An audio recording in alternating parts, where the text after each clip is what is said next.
So the Young Bucks, Matthew and Nicholas Jackson, our EVPs, are set to challenge for the IWGP Heavyweight Tag Team titles at Wrestle Dynasty after one of the B Block main events with Okan Hanare. A video played the Young Bucks working from home in their fancy pool and doing their sending the video and saying they want to win the titles one more time before they retire and say, they'll be at Wrestle Dynasty. And then New Japan made the match official. As of right now, it will be Great Okan and Hanare defending those tag team titles against the Young Bucks at Wrestle Dynasty. Young boy, your thoughts? There's been a lot of conversation, a lot of back and forth on this. Rich is saying to strap him up. What are your thoughts on the Young Bucks coming in? A replay of 2018 and getting a tactile shot, but skipping World Tag League. Well, I had joked that this could potentially happen. I didn't think it actually would. Yeah, I made like a kind of a comment about it last week because they kept hammering it home on commentary, like, "Oh, the Young Bucks are going to be Wrestle Dynasty." I'm like, they got to be saying that for a reason. And I was like, watch them send a video and get a match. I'm like, yep. And then it happened. They did. At first, when I first heard the news, because I heard the news before I actually saw the angle on day 6. And I didn't think it made a lot of sense because I was like, well, if they're challenging whoever the champions are on day 6, but they're coming out and they're challenging Hanare and Great Okan, that sort of is the telltale sign that these guys are going to retain on 1-4. So that's not great. It kind of turns the entire tournament into a disappointment. But then it was pointed out that they've mentioned on commentary many times that the winner of this tournament will be able to select when they're getting that title shot. Mm-hmm. And once you put it into that context, it changes the meaning of the tournament entirely. Because when we did our preview several weeks ago, we were like, there's a whole bunch of teams that just can't win because you look at their dates on 1-4 and, for instance, a team that's had a great tournament, Shingo and Tsuji, for instance, were like, they both got singles dates on 1-4. They're not going to be pulling double duty. Like it's a no-go. Like they're not winning. But when you frame it in the context of what if there's not a 1-4 match? Like what if the champions Okan and Hanare just don't defend on 1-4 and we do something similar to what we did with the G1 where we changed the outcome, and instead of the winner challenging in the dome on 1-4, they challenge either later, like say New Beginning or something like that, or even maybe, I don't know, earlier. But in this context, I think it makes more sense for them to challenge after 1-5. Yeah, so then what? Shingo's been saying he wants to challenge at New Year Dash if they win. Exactly. That's a prime example. So then that creates a world of scenarios at that point, because all of these teams where you were convinced, and I was convinced, that they had no chance of winning, it opens up the possibility to a lot of those teams being eligible to win the tournament. It doesn't negate what's going on with 1-4. And then the possibility of the 1-5 match is wide open because you don't know who's going to win that match. Is it going to be United Empire, basically defending the honor of New Japan from these, interlopers? Or are we going to see the Bucks pull a Kenny Omega and take the title away from the company? Or is it going to be literally they win it in the dome on 1-5 and then turn around and drop it in Korakuen Hall the next night to, like I said, like Shingo Tsuji or something like that, or some other team? Like there are possibilities that are on the table here. Yeah, Rich says, who wants a job to Matt and Nick? I don't know. I mean, don't get me wrong.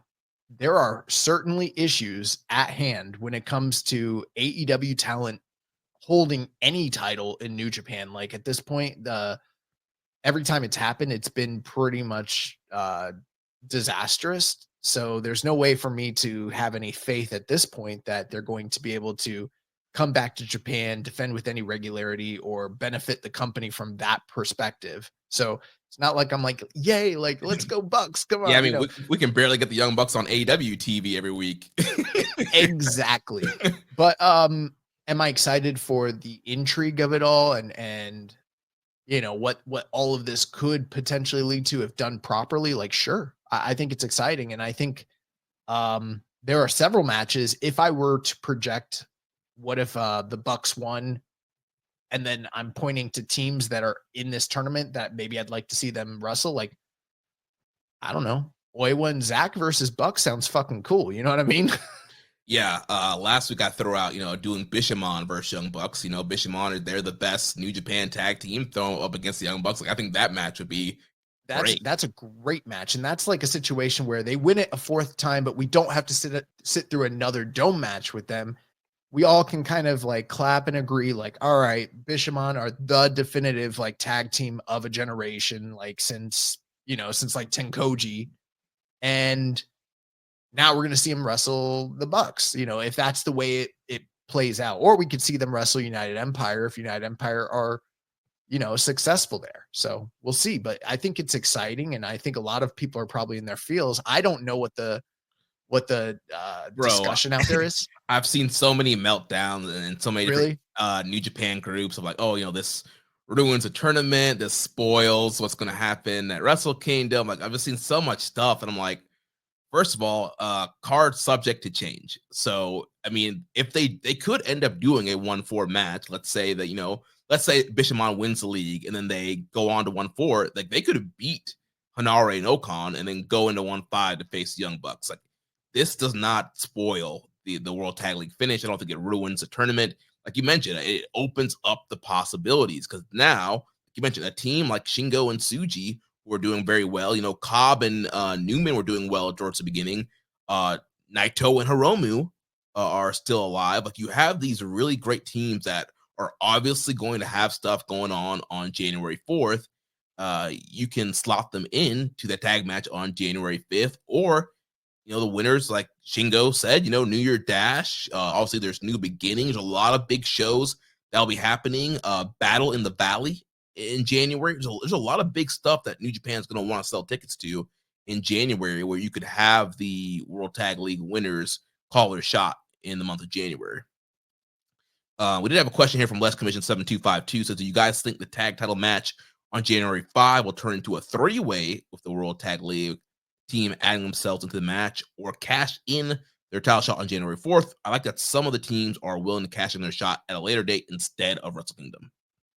Yeah, I mean, that's the intriguing thing about it, is we don't know what those teams intend to do. I'm sure that in kayfabe, some of them are targeting 1-4 because they don't have a date, set in stone for the Tokyo Dome, and so that would make the most sense for them. And then other teams, like let's say if it is Zach and Oiwa, that wouldn't make sense for them. So they'll probably target a different date. And I think that that's one of the things that people haven't given consideration to. I mean, I am in agreement. If this were a situation like where the Bucks did the exact same thing they did the last time they pulled the stunt, where the whole tournament goes on, we get the winners, and then they come out and they're like, we're inserting ourselves into the match, then I would say, yeah, that undermines the entire point of the tournament and kind of just fucking sucks.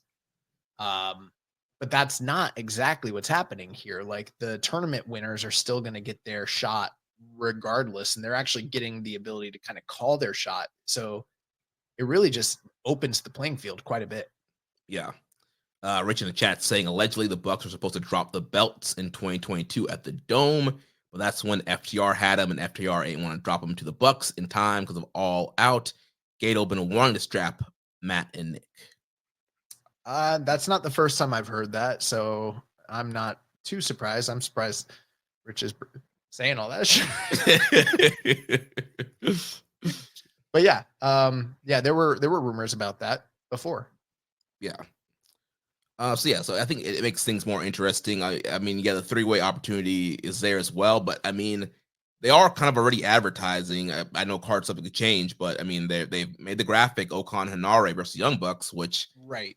makes me believe that they're gonna do a straight up tag, whether Hanare and Okan walk into 1-5 as champions or not.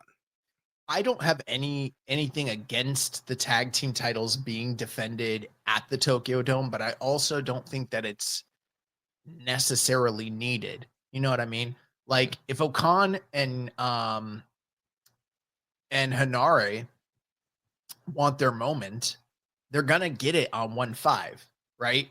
Mhm. And that just opens up more time on the 1-4 show for us to dedicate to something that might be lacking. Like, for instance, we talked about a few weeks ago the women's title match getting cut for time. It probably still will, but this will help kind of spread things out a little bit. Mhm. And then, I'm really leaning towards like that title doesn't get defended at all 1-4. The big match happens 1-5 between United Empire and the Young Bucks, and then whatever the fallout is from that, the winners of this tournament will face the champions. Yeah.